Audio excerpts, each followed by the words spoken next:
Prime Day is coming, and this event can make your year. It can set you off on the right foot to have a fantastic second half of the year. This is TACOS Tuesday, episode 80, and I'm here today with Sebastian Hargraves. Welcome, Seb. Thanks for having me, Hamish. Excellent. And my name is Hamish Conway. But look, today we're going to be talking about Prime Day. Last episode, we talked about a lot of the preparation. This episode here, we're going to dive into the details around advertising specifically. So Prime Day is coming up in the USA, UK, Europe, and most Amazon countries on the Monday, the 23rd of June, runs for 4 days through to Friday, the 26th of June. So that is coming up very soon. And then just a couple of days ago, at the time of recording this, Amazon Australia's Prime Day was announced and is going to start on Tuesday, the 7th of July and run for a week through to Monday, the 13th of July. So they're the dates, and I know, Seb, you've been neck deep in preparation for Prime Day with our clients. So this is actually perfect timing here because it'll be top of mind for you. And look, here's why you should listen to this episode, and this is what you're going to learn. You'll hear the 4 big mistakes and misconceptions brands have about Prime Day advertising, so you can avoid these yourself. We're going to discuss the phasing of advertising leading into Prime, when Prime starts and through the middle to the end and even after, because it's not just one set and forget through this whole period. If you run your advertising or you just want to know and make sure that your brand is getting the right advertising strategy, then this is going to be perfect. We share some other data. We've learned a lot from previous Prime Days or even deal events, and the pattern is pretty set, you could say. So we've got a really good formula here that we're going to share with you. And this is about the advertising piece, but there's a lot of foundations that you need to address first. Hopefully you've already done this, just given the timelines leading in. But if you go back and listen to the previous episode, as I mentioned before, we talk about reviewing historical signals and answering questions like, did Prime Day actually move the needle last year? Did those customers stay longer? Did we just get deal hunters? And we also talked about ensuring the right strategy fit. Which SKU should you have deals on? Those around, with margin dependent there, repurchase rates, how strong is new to brand acquisition? How important is that for you? And also just some other pre-event checklists in terms of deal eligibility, inventory availability, listing quality and reviews and ratings, advertising budget, like a lot of those kind of good, solid housekeeping things, as well as the actual having a real strategy leading into what is your intent. So that's what we covered last time. So definitely go back and listen to that. But look, let's get into what you need to be doing from an advertising point of view. So Seb, the first question here for you is, look, what are the main mistakes or misconceptions you see brands having with Prime Day when it comes to advertising? Yeah, so some of the mistakes that we see or misconceptions that we see is really around preparation. And that's why we started last week. We're talking about that piece. You should go into this event having a lot of confidence, knowing what the plan is and what you're going to stick to, the numbers you've worked out, etc.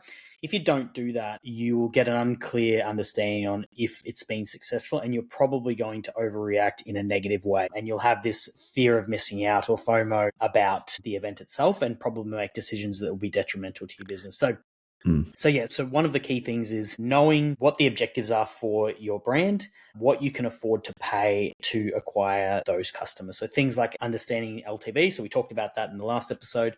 Understanding, like Hamish said, are these deal hunters only for my brand, or are these actually valuable customers that are taking this event as an opportunity to try different brands? Yeah. So that's kind of point one.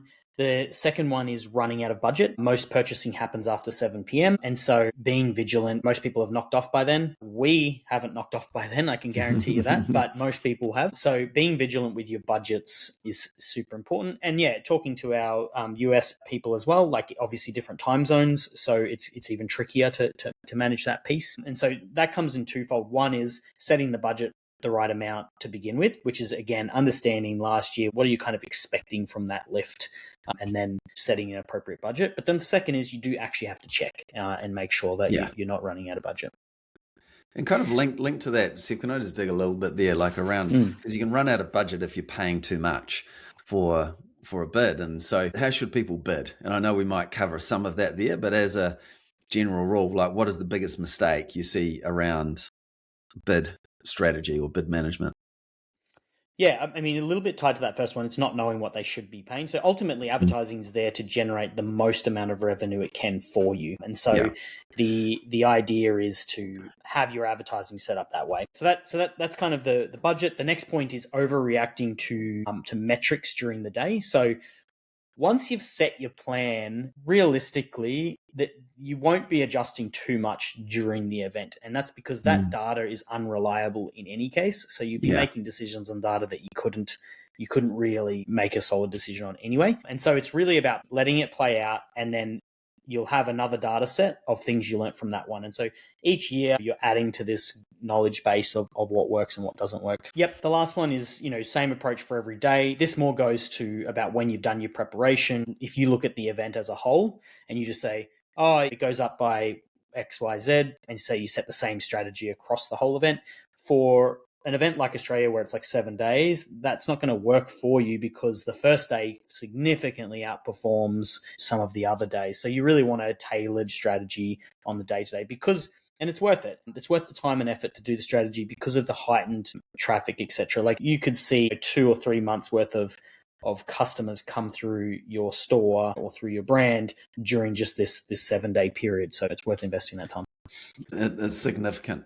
And look, I guess like a big question here around it is, what is actually the goal with Prime Day advertising? What are you trying to do here, given that there are so many people coming to the platform? We see the impressions go a lot. We might talk to some specific numbers a little bit later.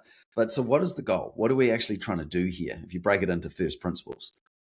Yeah, so it's good. Yeah, first principles, you have to do this with advertising because it gets too complicated otherwise. So, I mean, ultimately, there's two sides. There is I want to make as much money as possible, and I want to pay the least amount of money to make that money, which is kind of together there. So you kind of have the two aspects. It's like, okay, how do I generate the most amount of revenue? And then how do I keep my cost to generate that revenue as low as possible? So on the generating the money side, you're talking about, okay, well, to generate the most amount of money, I'm going to need to understand if this customer is going to purchase one time or multiple times. Maybe these customers are worth a lot more than I think they are. Well, I can afford to acquire a lot more of them if that's the case. Maybe the customers that buy from you during Prime then go on to buy other products that you have. And so you're getting them into your ecosystem and they become a branded customer of yours. You're going to want to know, even with knowing your lifetime value and all of those kind of things, you still are going to have a limit on what you can afford to pay for that customer. And you're going to want to know what that is so that you can maximize your return on those customers. So that's kind of on the increasing revenue side. The other side of that coin is how do I acquire those customers the most efficient? And so that side of thing is going to be, okay, well, which ad types, ad products or ad media types, are going to get me the best return? When I serve those ads is going to be important. Leading into the event is going to be different to during the event to leading out. The different ad types that you use between those is going to give you different returns depending on how you use them. So really, it's going to be a combination of the media types when you choose to serve different ads to different people during those. On top of what we talked about before, having a strategy of during the event maximizing day one versus the last day. So combination of bids and media types are going to help you maximize that piece. Okay, nice. So how can I make the most money, and how can I acquire customers at the most cost efficient way? That's the goal, and working out what those numbers are. So that's a good segue into, let's talk about the 5 phases of Prime Day ads management. So phase 1, talk to us about phase 1, pre-event. How much is pre-event and what is the tactics at that point? Yeah, this is an interesting one. I've done a little bit of homework on this one recently, obviously with Prime coming up. So basically you want to understand for your category, and it's not the same for every category. You want to understand, do your customers defer their purchases into the event? So what I mean by that is, are they browsing before the event with the intention of making a purchase when Prime kicks in? Yeah. And so there's some ways to do that, to understand, is there a surge in the amount of views? If you have a surge in the amount of people viewing your products, but you have a decrease or decline in the amount of units that you're selling, that's a pretty good indication that you're having a surge in shoppers, but on the other side, you're having actually a decrease in the amount of units that you're selling or the amount of purchases that are happening. That's a pretty good indication that they're deferring their purchase, to a later time. Okay. So the first one is understanding that. Now, if you do find that people are deferring their purchase, then your strategy should be that you do need a lead-in strategy, as in you need to run advertising before the event so people get introduced to your brand. And so some things that we've noticed on that pre-event is that sponsored brands in particular as a media type outperform sponsored products and sponsored display for introducing new to brand customers as a first touch media type. So basically what we're saying is a lot of people will be introduced to your brand through a sponsored brand campaign. Yeah. And so that's at the top, could be the headline sponsored brand, which could also be a video, sponsored brand video there, or in the middle could be sponsored brand video as well. Yeah. So they're the two types there that are pulling people in to look at your brand, and then this here you can then start to use that information later as well potentially. But at least you're getting you might be starting to get people to add to cart at this point, like literally waiting to see if there's going to be a deal on those products, particularly for more expensive products. That's not uncommon, right? Uncommon. You can see a lot of. Can you literally see your add to cart in real time if you dig into it or not? No, not in real time. No. So you can't. So but yeah, if your impressions going up, conversion rate might be coming down. That's not a bad thing. It's like you got to be out of the gate. It could be pretty strong for those products that have deals. Okay. So is that in the lead in? How much of your budget should you be allocating to this phase in pre-event? What do you think? Yeah, so that's a really good question. So that one really depends, and this is where, using your last year's data is a great starting point. What you want to understand is, the first is, are my customers deferring their purchases? Okay, great. The second question then becomes, okay, if I did serve an ad, and again, you can look at this historically, if I did serve an ad pre-event, did I get more value out of a customer that was exposed to a pre-event ad and then exposed to an ad during the event and purchased, or did I get the same value out of a customer that didn't get a pre-event ad and then just made a purchase? Yeah. That's understanding that piece is what will tell you what you should do with your budget. Because if you get more value out of a customer that's exposed to an ad pre-event and during event, you can obviously afford to pay more for those customers. If the value between those two is negligible, then you're better off just putting that money into the event and capturing bottom of funnel customers. Okay. So this pre-event isn't essential for every brand. It kind of starts with, it depends on what you've noticed previously, but it can have that benefit. Like if you were to lean into something, it would be sponsored brand to get more people looking at your brand, maybe adding to cart in that way. Yeah, absolutely. Okay. All right. So we hit it starts. Usually it starts midnight, doesn't it? Or like 12:01 a.m.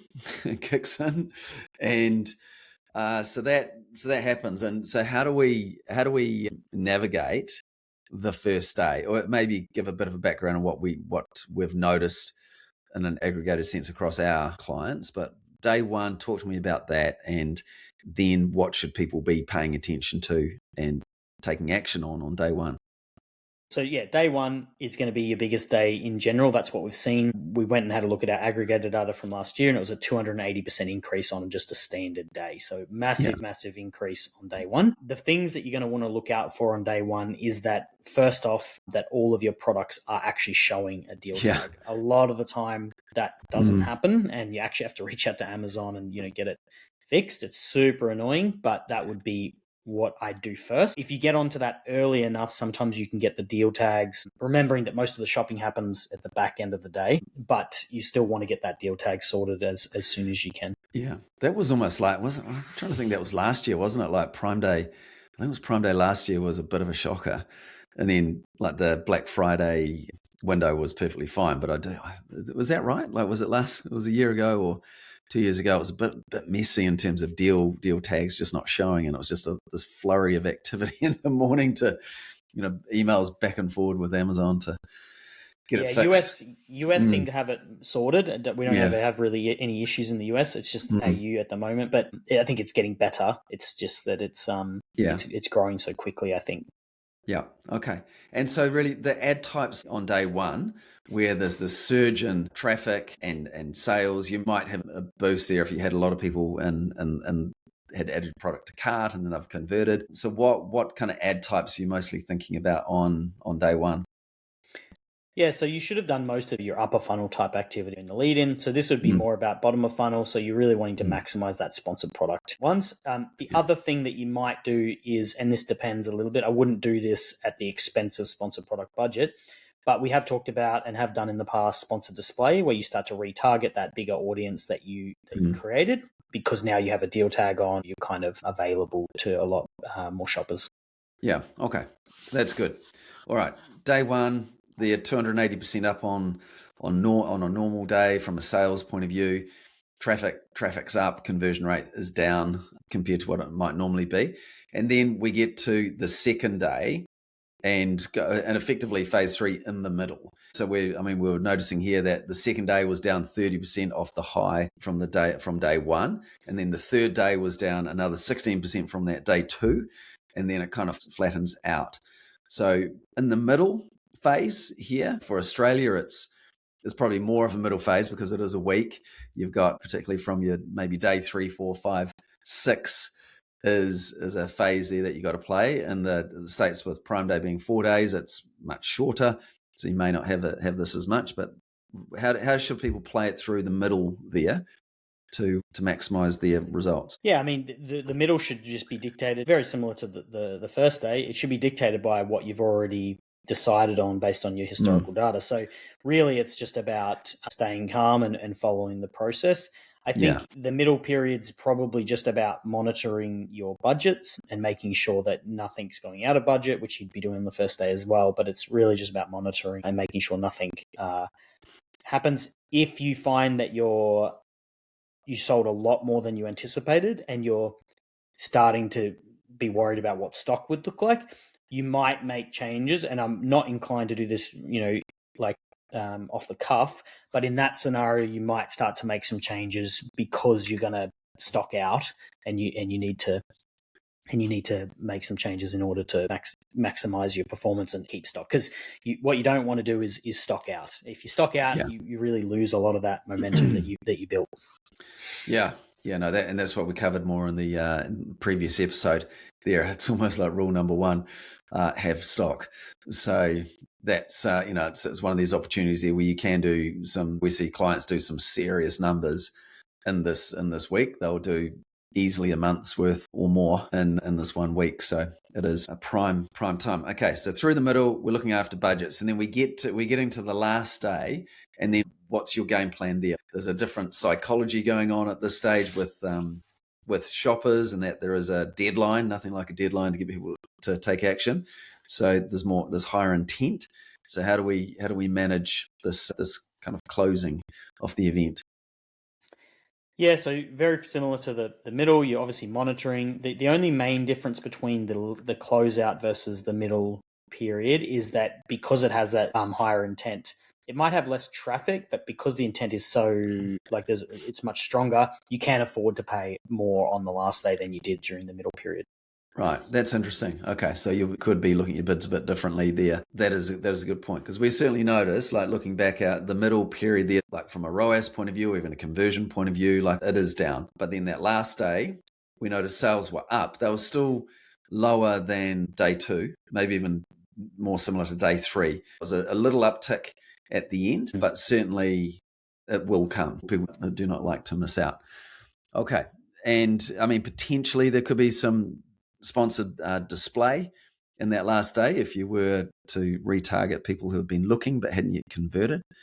Is that's possible? Yeah, I mean, you'd be doing that through the whole event. Probably you wouldn't just limit it to the last day, but yeah, you'd be doing that through the whole event. The only times that you might decide to change that plan is depending on your budgets. If you're a bit tighter than you thought, you might go, I'm going to restrict my retargeting to first and last day because it's stronger intent buyers, for example. Yeah, correct. Okay. Yeah, so it's if you did have to be dynamic because of budget, then, it's understanding, I mean, look, we have, in the past, have we had like no advertising for some brands through the middle period there where it's just been relying on the deal there to do the heavy lift? There's probably, I'd say there's products where we've done no advertising. Normally there's some products within a brand that will get advertising. And generally my advice isn't to kill it completely. If you needed to heavily reduce it, go ahead and do that. But obviously getting a sale at an extremely good return, if you're paying very little in advertising, is still worth it, right? So you kind of don't want to get rid of them completely. But we have done it in the past, yep. Yeah, okay. All right, good. So then we get to phase 5. This is post-event. The event is finished, and then it's like, what are some smart things to do post-event to maybe scoop up some additional sales there? Yeah, so I've seen a few brands do a few different interesting things. So I'll talk about what they've done and then the advertising piece. So I've seen some brands run their discounts past the event close window. So basically that means they're the only products that are on deal. Everyone is out of stock or at full price. And so you have this really unique window of like very little competition. Most ad budgets are exhausted or off or whatever. So I've seen some brands do that. It's not going to be huge amounts of shoppers because the shoppers have just all been shopping, but the competition's so low that you can capture a good chunk by having a deal run kind of past the event. Yeah. And typically, what do we see the day after the event? Like sales actually down on typical day in some cases there's a bit of buyer fatigue or deal fatigue. And so you can expect a softening for a few days, even to a week. Is that what you've noticed? Yep. Normally like the 7 days after is generally much, much softer than just like a typical days. And then some categories it can go for even longer than that. It depends a little bit on the category. Look, just looping in this period here, like there is the strategy that is around retargeting those people that abandon their cart. And so what do you think about that? Like, is that an obvious thing to do, to retarget those people to get them to buy? Or what would need to be in place for that to actually make sense? Yeah, I mean, I've never made much sense of it and never had much good performance doing it. And the reason I think is because I don't know why someone wouldn't buy at a 20% discount or more during the event. Retargeting them straight after the event at full price just doesn't make much sense. So retargeting them in that way, as in for the same product that didn't purchase, probably doesn't make sense. I think there's probably opportunities to retarget people that purchased a certain product that then you might want to have a complementary product that they could purchase. So I think there's a validity in retargeting for that. But I think retargeting people that didn't purchase during the event, there's probably a reason they didn't purchase. Either one, your discount wasn't good enough, or two, they bought from a competitor and they no longer need the product that you're trying to retarget them with. Yeah.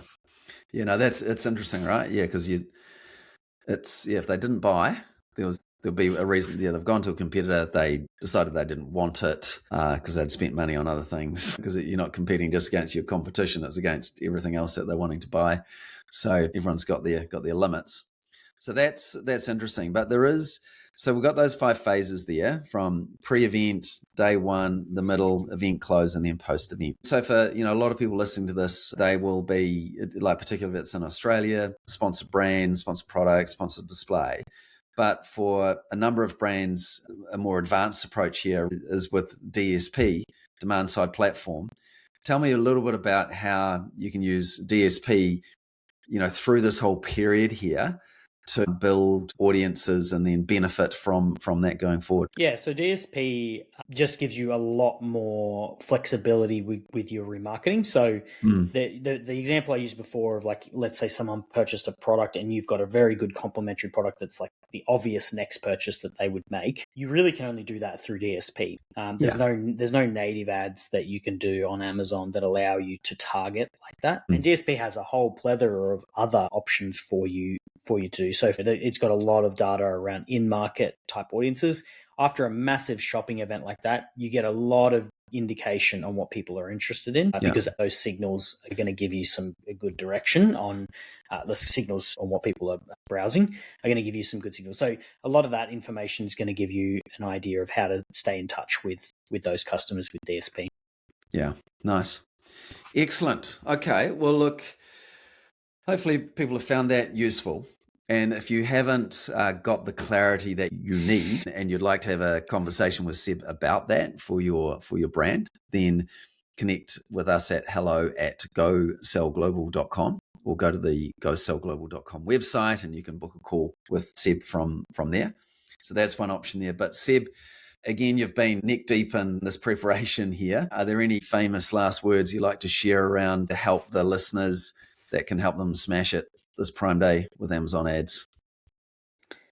Yeah, I think I would say if all of this sounds too intimidating for you, the best place to start is just look at your historical data through the event and run simple sponsored product campaigns during the event based on the best performing days for you. That would be what advice I'd give to people, that because some of this is actually tricky to map it all together. So that's what I'd say, advice giving to people that are kind of getting a little bit overwhelmed. Excellent. Very good. All right. Well, let's see how we go. And what we will do, at the time of this coming out, this will be about the 14th of June that this will be released. So there is still time there before Prime Day Australia in particular there, if you do want some input there.